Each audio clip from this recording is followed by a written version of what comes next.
Chapter 4. The Effects of the British Rule in India. The British East India Company brought nearly the whole of India under its control during the period from 1757 to 1856. In order to consolidate their rule, the British set up a new system of governance in India. We shall study it in this lesson. Dual government. In 1765, Robert Clive introduced the system of dual government in Bengal. The East India Company took over the function of revenue collection. The function of maintaining peace and order was left in the hands of the Nawab of Bengal. This system is called dual government. The ill effects of this system of dual government began to surface after a while. The company officers pocketed the amount collected as revenue from the common people.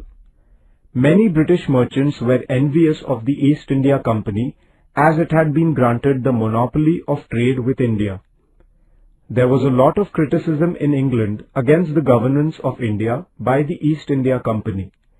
The British Parliament, therefore, passed certain important acts to regulate the company's administration in India.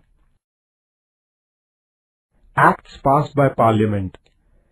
According to the Regulating Act of 1773, the Governor of Bengal was raised to the position of Governor-General.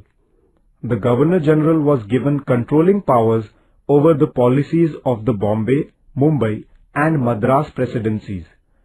A 4-member committee was appointed to assist the Governor-General. Pitt's India Act was passed in 1784. According to it, a permanent board of control was instituted to regulate the company's administration in India. The board was authorized to issue directives regarding the governance of India to the company. In 1813, 1833 and 1853, British Parliament passed acts introducing changes in the governance of the company. In this way, the British government established its indirect control over the administration of the company. With the advent of the British power, a new administrative system was set up in India. The civil service, the military, the police force and the judiciary were the main pillars of the British administration in India.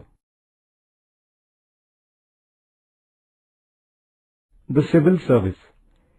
In order to consolidate their rule in India, the British needed to organize the civil services. Lord Cornwallis organized the civil service system. It became an important organ of the British administration. He laid down a rule that a civil servant should not be engaged in private trade. In order to ensure this, he raised the salaries of the company's officers. For the convenience of administration, the territory under the control of the British was divided into districts. The collector was the head of the district administration. Revenue collection, administration of justice, and the maintenance of peace and order were his responsibilities. Officers were recruited to the Indian civil services through a competitive examination.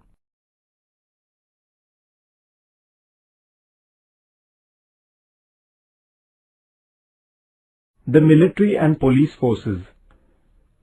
The military was to protect the Indian territories under the control of the British, to secure new ones, and to quell any uprisings in India against the British. The function of the police force was to maintain law and order in the country. The British introduced a new judicial system in India based on the one in England. Each district had a civil court for conducting civil cases and a criminal court for trying criminal cases. High courts were established to review the judgments delivered by these district courts. Equality before law. Previously, there were different laws in different regions of India. While dispensing justice, differentiation was made in accordance with the caste. The Indian Law Commission, established under the chairmanship of Lord Macaulay, codified laws. These codified laws were applied uniformly all over India. The British established the principle of common law. But the new judicial system was not without its faults. Under it, there were separate laws for Europeans and separate courts for their trials. Common people did not understand the new laws. For them, justice was very expensive.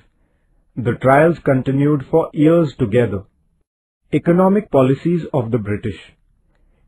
India had been subjected to foreign aggressions since ancient times. Many of these aggressors settled in India permanently. They assimilated the Indian culture. Although they ruled here, they did not introduce any fundamental changes in the economy of India. This was not the case with the British. England was a modern country. As a result of the Industrial Revolution, capitalist economy prevailed in England. In India too, the British brought in an economic system to nurture that economy. This resulted in financial gains for England, but Indians were subjected to economic exploitation. Land revenue policy. Before the beginning of the British rule, the village economy in India was self-sufficient. All the needs of the villagers were fulfilled locally with the help of agriculture and other industries. Land revenue was the chief source of income of the state. During the period before the British rule, land revenue was assessed according to the condition of crop. If the crop failed, the land revenue was waived. The revenue was collected mainly in the form of grains.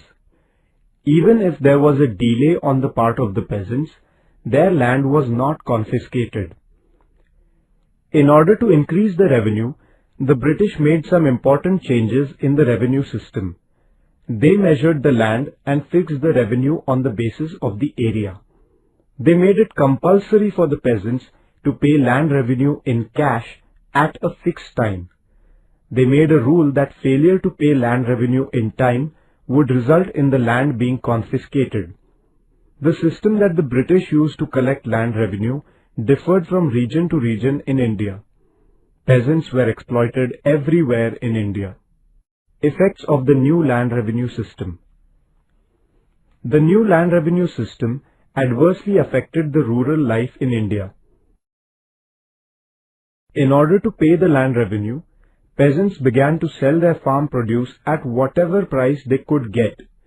Traders and the middlemen began to buy agricultural produce at an unreasonably low price. At times, the peasants were forced to mortgage their lands with the village money lenders in order to pay the land revenue. Thus, peasants became debtors. If they failed to pay their debts, they had to sell their lands. The government, the landlords, the money lenders, the merchants, all of them exploited the peasants.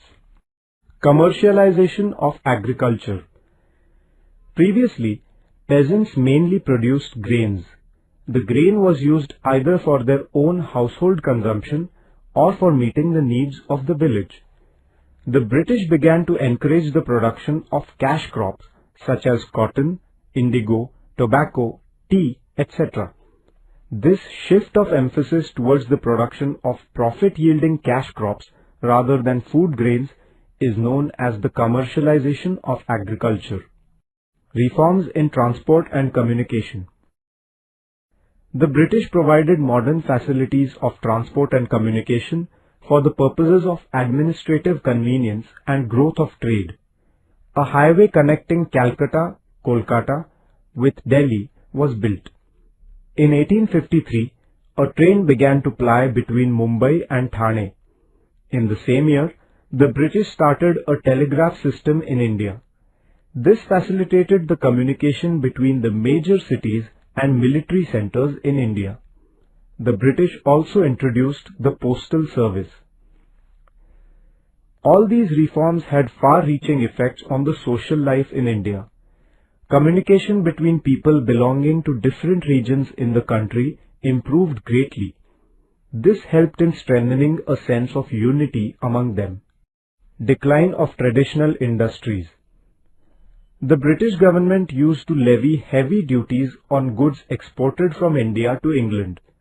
On the other hand, the duty on goods imported into India from England was far too less.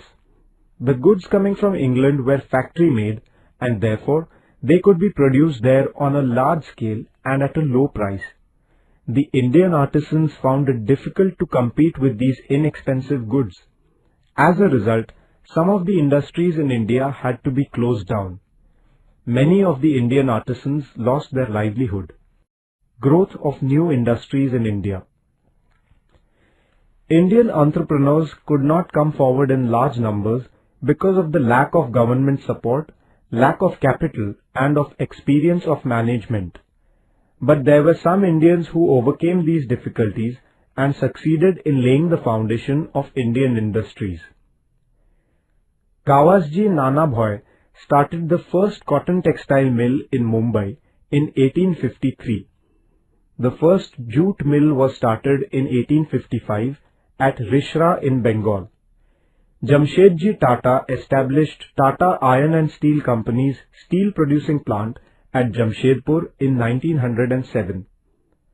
Gradually, coal, metal, sugar, cement and chemical industries were also started in India. Social and cultural impact. In the 19th century, a new age had dawned in Europe based on the values of humanism, rationalism, democracy, nationalism and liberalism. It was but natural that these changes in Europe would evoke some echoes in India. In order to run the administration, the British wanted to get acquainted with the Indian society. For this purpose, they started studying the Indian traditions, history, literature, arts, music, and even the local flora and fauna. Sir William Jones, a British officer, founded the Asiatic Society of Bengal in Kolkata in 1784. Max Müller, a profound German thinker, was a great scholar of the religions, languages, and history of India. The examples set by these people made the newly educated Indians aware that they, too, should study their own religion, history, and tradition. The English enacted many laws in India. Lord Bentinck passed an act in 1829 prohibiting the practice of sati. In 1856, Lord Dalhousie passed an act allowing widow remarriage. These acts were complementary to social reforms. In order to run the administration, the British were in need of Indians who had received British education. In 1835, on the recommendations of Lord Macaulay, Western education was introduced in India. Through the new system of education, Indians were introduced to new Western ideas, modern reforms, science and technology. Universities were established at Mumbai, Madras, Chennai and Kolkata in 1857. The middle class which received Western education led the social renaissance movement in India.